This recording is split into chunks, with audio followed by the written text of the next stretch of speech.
Quite a number of you must have seen my posts regarding the attack that happened on the 8th of September in Kalla community in Kajur local government of Kaduna State, where 6 people were killed, 33 were abducted. Some escaped, but 19 were held captive.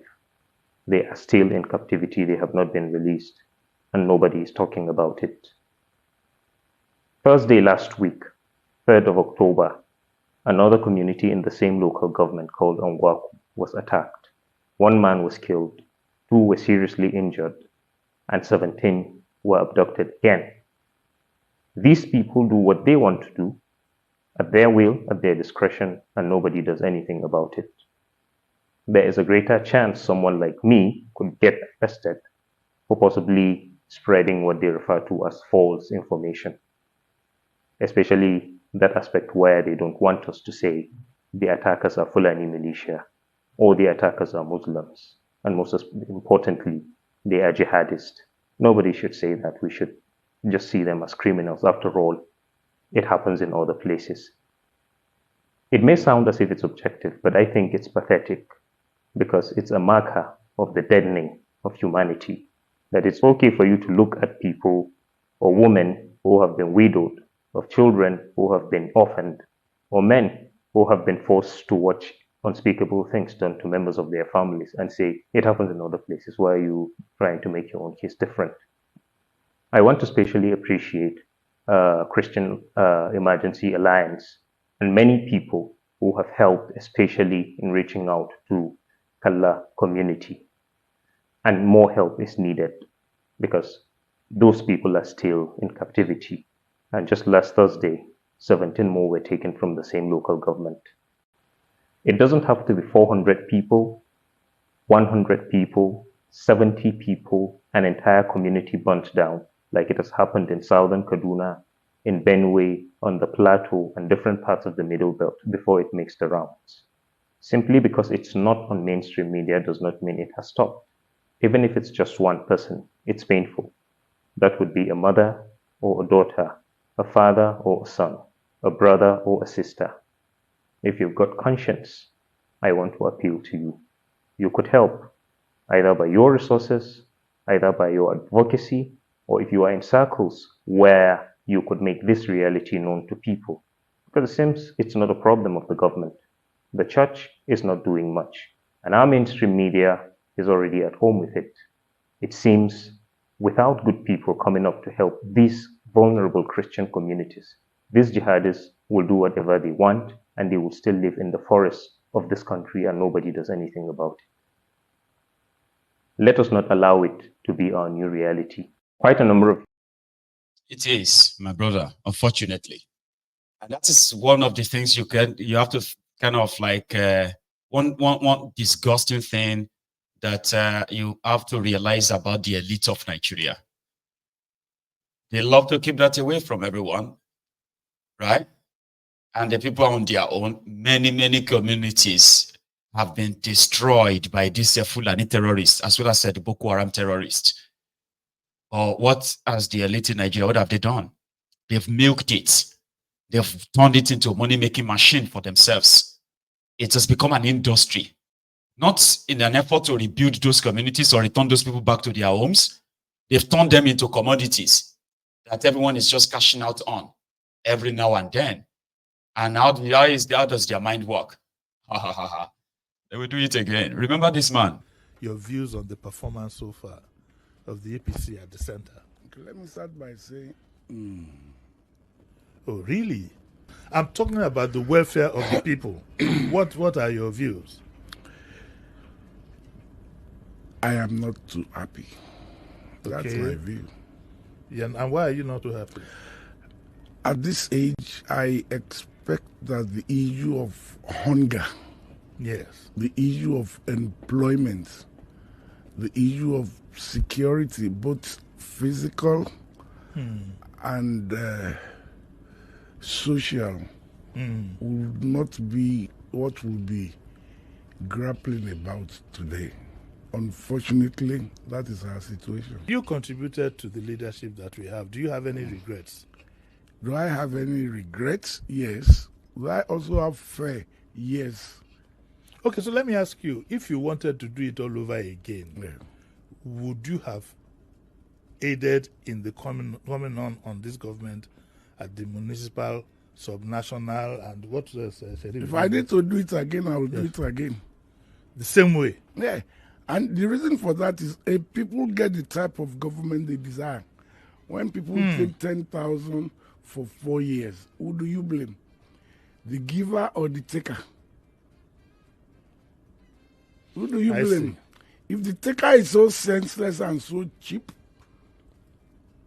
to sell his franchise, his franchise at 10,000 for 4 years, 10,000 divided by 365 times 400 naira. But I have said what about the man who offers? I have said something here in this studio some time ago. Yes. That until Nigerians do a reverse thinking to say that I will not give my franchise to somebody looking for job. Yeah, we elect people that are looking for job, not people that are ready to serve. But you will do it again. Then point the finger at someone else that is collecting 10,000. So he would continue to aid the likes of Tifnumbu, APC, Egbekebe, and then go on the radio to possibly brag about it and then maybe blame other for it. That's the kind of elite you have in that contraption, right? So your 1,200, 1,350 naira per liter petroleum is just the beginning. Remember, December is just about 2 months away. And that is also going to be another price increase. Okay? So you better go and continue to learn how or which region or which tribe has the best soup. Which region has the most beautiful girls and the ugly girls? Which region has whatever it is, other things that you want to, or what tribe is what tribe is more poorer or richer, and all that nonsense you love to kind of brag about. Because by December, I told you this one last week, it has come to pass. So you will deal with this for the next 2 months. There will be scarcity, even though the price has sort of skyrocketed as well, right? But there will continue to be scarcity because they need to force you to beg and say, even if they want to sell out for 1.5, it is still better to see it. That is also very strategical, right? They'll say, okay, I'm not going to pay 1,300 naira for a liter of petroleum. Oh, no, don't pay. Don't pay. Don't pay. Then you will begin to queue for it. Queue for it. Scarce. Then you begin to beg. And say, even if na 1.5, it is still better to see it. I don't even know why it is scarce again. And by December, when some of you will be doing the December shopping and December this or that, if you ever even shop at all, there will be another price increase. Then when you get to the new year, by March 2025, there will be another increase. And if you make it far enough till June and July 2025, there will be another increase. So by the time you get to the end of 2025, it will not be surprising to start buying a liter of petroleum officially for 2,000 something. Yeah. And in other places, you'll be buying it for maybe 3,000 naira. In Saudi Arabia, it is a 2.33 riyad. Yeah, that's how much a liter of petroleum costs in Saudi Arabia. And guess how much that is in Nigeria? 988 naira. So, kind of officially right now, a liter of petroleum in Nigeria is more expensive than it is in Saudi Arabia. Remember, Dangote said the price of petroleum in Nigeria is 40% cheaper than Saudi Arabia 2 weeks ago. Now it is now more than Saudi Arabia, just so you know. And guess what? The minimum wage of workers in Saudi Arabia is put at a 2,000, is it 2,300 or 2,400 riyad? When you change that to Naira, that is 1.7 million Naira. 1.7 million Naira a month. Yeah, the cost of living and the rest of that means with your 2,300 or 2,400 riyad in Saudi Arabia, somebody who the least paid person who collected 2,400 riyad in Saudi Arabia, the least paid person, the poorest paid person. And that simply means that the poorest paid person doesn't need a car. It will probably use the public transportation, right? And he will be able to afford it, afford his housing, feed himself, and all of that in Saudi Arabia. The poorest paid person. In Nigeria, the minimum wage in Nigeria is 70,000 Naira. But a liter of petroleum is more expensive in Nigeria than Saudi Arabia. So when you see all these ronukus on social media, doing everything to tell you that Nigeria is still very good it's a very cheap place to live. Because they say that to you all the time, and some of you actually agree. Well, but you all know that you cannot even survive on 70,000 Naira a month without begging. You know, the problem of you in Nigeria is that you will see poor people. You will see some people who are like working as domestic workers in Nigeria, collecting 20,000 or 25,000 Naira. And according to you, they are okay. They are fine. I mean, look at this woman. She's doing alagba for. All she makes in every month is just 50,000 Naira. She's fine, but you know she's not. Because what you do in Nigeria is that all these people end up having to beg. They beg to survive. They beg to feed, even though they have works or they have jobs. Abi? But you use them as a template. But you, that is on that social media, using these poor people as template, you cannot survive on 50,000 Naira a month or 100,000 Naira a month. But because of APC, because of your mental problem, you decided to use those people as a template. There are people can survive. How much, you know, there are people that are living and surviving on Nigeria petroleum is too cheap. What you have in Nigeria right now is almost half of what we pay for a liter of petroleum in the UK. That's almost what you have now. 1,300. That is more than half of a pound. A pound in Nigeria is put at 2,300, Abi. So if you are buying a liter of petroleum for 2,000 Naira in Nigeria, in some places, buying a liter of petroleum for 1,350 Naira per liter, that is more than 75 pence, 60 pence.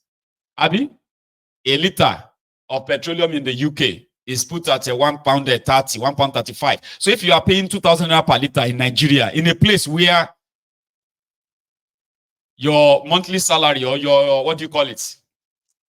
Minimum wage in Nigeria, 70,000 Naira, is practically for 30 pounds. A month for 30 pounds. It's all right. So, just so you know, Sha, okay, that you are now paying the amount, you are paying the amount people pay in the first world countries, in the third world country. You are paying 100,000 Naira for electricity in Nigeria, 50,000 Naira for darkness in Nigeria. It's unbelievable, right? So you are getting there, okay? So when they continue to use all these places as examples, and you jump on social media to justify it, it is my pleasure to tell you that you shall get there eventually. Just give it time. As for Kolu and the rest, they can never imagine their luck. Honestly, you don't know. Well, 3 days ago, a court in Abuja ruled that Julius Abure and his executive, they are the authentic Labour Party, is the authentic Labour Party chairman, despite the fact that INEC never recognized him because his time as the chairman of Labour Party lapsed, and then they won't deal with Labour Party as such. Araban idiots reacted to that court judgment and then called on Peter Obi and you, the obedient, to leave their party alone. They have been winning election before you came. They had a governor in Edo State, Adamu Oshiomole, before he turned to, no, sorry, Adamu Oshiomole wasn't the governor. Sorry, I take that back. It was Mimiko in Ondo, a Labour Party governor in Ondo. So he said, they have been winning election before you. You are not the first person to make them win. So stay away from their party. He called out Obi as well on the program yesterday. I'll show you. We can hold our congresses at any time. They should not forget, we have done some congresses in 2021 when Abure was elected in Benin. In Benin, March, they were elected in Benin as our national chairman, and Farouk Lawan was our national vice chairman, Northwest. He's from Kaduna, from the same place with Nenedi Usman. Nenedi Usman is still a member of PDP. That was when we elevated him from that position to the national secretary. And their name appear on portal because the name of the person on portal before was Abure as national secretary and A.A. Salam, the native Salam as national chairman. So that one changes because of our next meeting in Benin. So there are some congress that we have done, but our constitution, there is no part of our constitution that says there shall be what local government, state congresses before convention. No, they were already PDP constitution. And that was the problem we have with OT, we have with Peter Obi, Nenedi Usman and co. All of them were already from the PDP constitution. They have not, put themselves of the toga of PDP. So when they come, they will come and be telling us that, oh, this is what the constitution said. I can assure you, this constitution I'm holding, Obi doesn't know anything inside it. And Edo doesn't know anything inside it. This and Obi... even Nenedi Usman, I'm coming. Okay. I'm coming. Do you know that Alessoti dissolved state executive in Abia and elected his own junior brother, Emmanuel Oti, as state chairman? He dissolved our elected executive that was supposed to spend 3 years, and he elected Emmanuel Oti. It's not the people that want to govern Nigeria. You dissolved an executive council, and you now elected your junior brother. So when they win the presidency, they will go and bring their brother, their nieces as minister. They will go and make them ambassador. Is that what Nigeria called for? Mr. Abambi. Now go and dissolve a executive and appointed his own brother. Let's talk about Peter Obi and Alex Oti, whom you have, referred to in your answers. These have been referred to as the star boys, if I can use that lightly, of Labour Party. What happens if Peter Obi decides to leave the Labour Party? Do you think that the party can stand by itself? The party have been standing before now, and I need to educate all those people that are just carrying media, social media membership, card, and social media INEC, voters card. We have won election in Delta with Great Ogboru, where we won many House of Rep and Assembly when he contested for governor. Omo Agege was a product of Labour Party before he crossed to the APC, just because he wanted to become Deputy Senate President. All right. We won an election when Obi was still, in his business with Mimiko in Nigeria. So it is not a new thing, but let me tell you for fact, all those people do me their comment, there were people that had 2 things with them. Their INEC membership card is on the internet, and their Labour Party membership card is on the internet. Are you getting me? So we are not part of about that. If they are not ready to at least obey our constitution, we wish them well in forming their obedient movement party, which all of them are voted. So they should go and form obedient movement party and leave our own party to go and contest. We're gonna leave their Labour Party for them. You hear them? So the obedient and Peter Obi, Araba and Bidiot continue to tell you to go and form your own party. And if you want to form your own party, you better form them now. Because you see that guy, and those who are like behind them, they go F you up so badly. Because what they told themselves at the time was the mistake that they made was to underrate you, the obedient. When all of you moved to that Labour Party, the establishment said they underrated you. It will never happen again.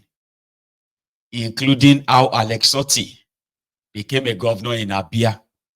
They've already told him that Alex Otti should begin to reverse and come back to APC, where he left to go and join the obedient movement. That if he fails, what happened in Abia? I'm saying this because that's what they said, though. What happened in Abia in 2023 will be corrected the next time. As to those, as for those of you who think na election go do I shall be here. I shall be there when this whole thing will begin to play out. But Obi, Nanandi, Alex, and the rest of them said they are going to go and appeal that judgment. So, which means they want to stay in Labour Party. We just had a meeting, and during the meeting, we took note of the judgment of today. And I must say at this point that this case preceded the caretaker committee. It has started much earlier. But having had the judgment of today, we have taken the decision to appeal accordingly. Therefore, I want to call on all Labour Party members, our brothers and sisters, to please remain calm. We will continue with reconciliation, and at the end of the day, all we just want is one strong Labour Party. Thank you. So let's go and do the necessary thing. Thank you. Again, this is Mayegun's diary political. Everything is inside the diary, dated. You can always come back to check them, right? In most cases, if you go, even if you go, do you know that this Mayegun's diary political is so good as a diary, right?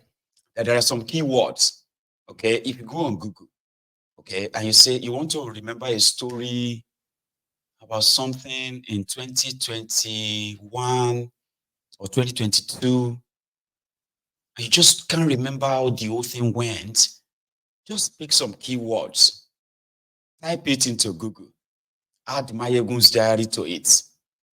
You will see that I have actually spoken about it in detail, like this one that you are watching this afternoon. Yeah, go and try it, right? Yeah, go and try it. Like, for example, Peter Obi, Wike, PDP ticket, Mayegun's diary political. Type it in on Google now. You see some of what Mayegun shared on them and the dates. That's why it is called Mayegun's diary political. Try it. Similarly, you remember this guy that visited Nigeria then? This wanted terrorist that ran away is an Indian who ran away from his country. And he was somewhere in another Asian country, I think it's Singapore or so. I say, oh no, Malaysia, where he was given an asylum in Malaysia. He is a terrorist. But in Nigeria, where you have the Sharia north of Nigeria, where some of those people associating with them believes that Nigeria is an Islamic country. So this guy is a special guest of honor. Yeah? A special guest of honor in Nigeria. Right? He is the one who said the Sultan of Sokoto is the head of state of Nigeria. You remember him? Where he just dropped a statement that Islam actually supports rape. He said, number one, if a woman dresses provocatively, a Muslim can rape the woman. As long as you promise not to do it again as a Muslim. So there is nothing wrong in you raping a woman that dress provocatively, that provokes you, and then you like grab him. You know that Indian has a problem with rape, where if you know the level at which the Indians goes after women, raping them in a broad daylight, and even like, you know, dismembering them if they have to. Listen. If hypothetically you rape a girl and you murder her, and if the court of law in this world cannot prove, and then you truly repent, will Allah forgive you? And you say most probably Allah will forgive you, and you're right. If you have committed rape and murder, and if you truly repent and ask for forgiveness, as I told, there are 5 criteria required for forgiveness.